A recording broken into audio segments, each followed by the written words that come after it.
eslat. Inshaalloh o'sha jannatga borasan.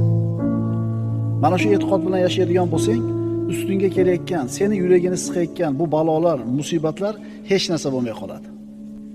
Aqlli insonlar o'zlarini oxirat uchun ishlashadi. Chunki oxirat bu dunyodan ham yaxshiroq, ham boqiroq. Ahmoq odamlar bo'lsa, mana shu dunyoni o'zinigina o'zlariga qarorgoh deb bilishadi. Shu dunyo hayotini, huzur halovatini orzularining cho'qqisi deb biladi. Alloh taolo aytadi: "Bal tu'sirunal hayatad dunya val axiratu xoyrun va abqa." Yo'q, sizlar dunyoni ustun ko'rasizlar. Vaholanki oxirat ham yaxshiroq, ham boqiroq. Biroda, dunyodan zerikkan bo'lsang, muammolardan to'ygan bo'lsang, ko'ngling sovib ketayotgan bo'lsa hayotdan, seni oxiratda kutib turgan jannatni eslat. Shunda bu musibatlarning hech narsa bo'lmay qoladi.